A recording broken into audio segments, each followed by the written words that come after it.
Donc je disais que Dieu a fait l'homme, a créé l'homme comme ça. Partout où l'homme se retrouve, où les hommes se retrouvent, on a toujours besoin d'autorité. On a toujours besoin de quelqu'un à diriger pour que la hiérarchie est là.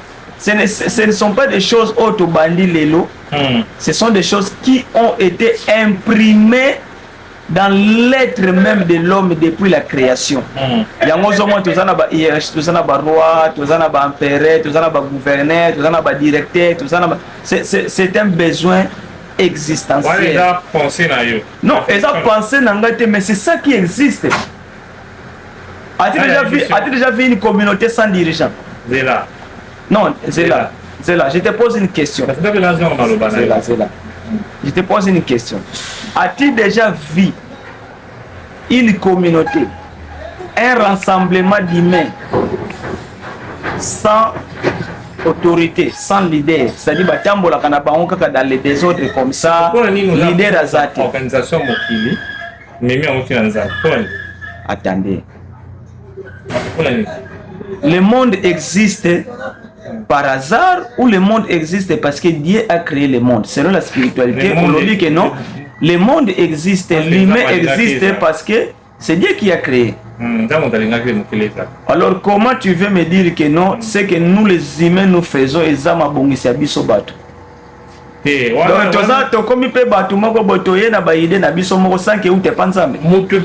il y a une idée qui existe chez l'homme sans pourtant que attirer source nango na capacité onzamba pesi. Apesa yo. Capote. Capote. Mais d'où vient l'intelligence de créer capote wana? Mais ça vient de Dieu. Qui a créé, qui a imprimé l'intelligence de l'homme? Mais c'est pas de Dieu. Non, c'est là. Ça vient. Non, c'est là. Non. Mais qui a donné? Mon cher. Papa. Qui a donné l'intelligence? Qui a donné l'intelligence à l'homme?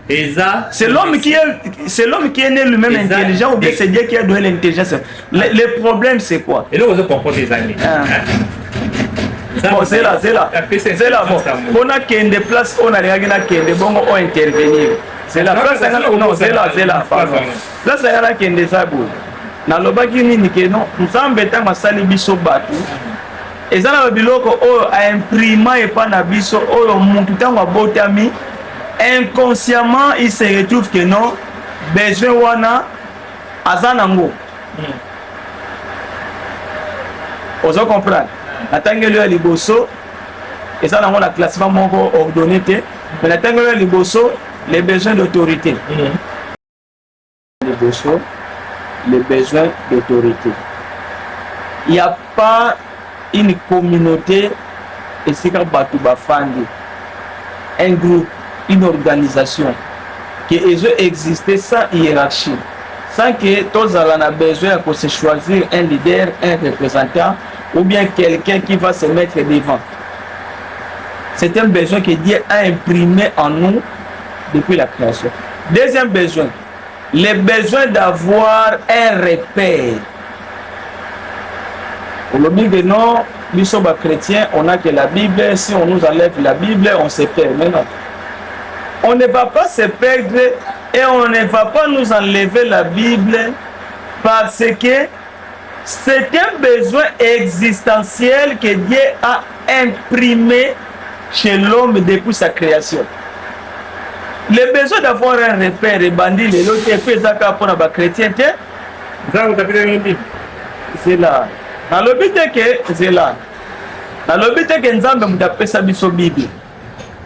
Je suis en train de dire quelque chose. Je parle du besoin d'avoir un repère. Et bandi na ba chrétienté et bandi pe leloté et banda kala depuis des civilisations anciennes, très anciennes, les gens ont commencé à écrire. Les gens ont commencé à former des principes. C'est-à-dire que La communauté na biso, il faut tout tambola boye. Oya ko tambola, or modèle oyo c'est que aza sousou, na alignement, il doit être soit puni, ou soit chassé de la communauté. Vous comprenez? Et c'est un besoin qui existe et qui s'est transmis de génération en génération, til le lote comme dans la Bible. Parce que c'est ok, na ba maya. Moi, je regarde beaucoup de documentaires. Je suis un homme scientifique. Non, moi, je suis chrétien. Mon repère, c'est la Bible. Je lis aussi beaucoup de livres. Je regarde beaucoup de documentaires. Ne t'inquiète pas. J'apprends beaucoup. Par exemple, la civilisation maya. Bazan a écrit. Bazan a des principes. Si vous avez ceux qui sont yo lingi baba kolongona na batu ba principe na ba repère batu ba vivre ndeni. Il y aura un désordre. C'est là. Le principe et les repères ont été imprimés par Dieu chez l'homme pour que l'homme n'existe pas et ne vit pas dans les désordres. Donc, il est normal que les lobbies soient chrétiens, tous dans la Bible, pour que nous ayons un ordre sur quoi s'appuyer et une manière de vivre. D'où vient la Bible? La Bible vient des écrits, apôtres, prophètes, chercheurs. Par exemple, Luc c'est un chercheur.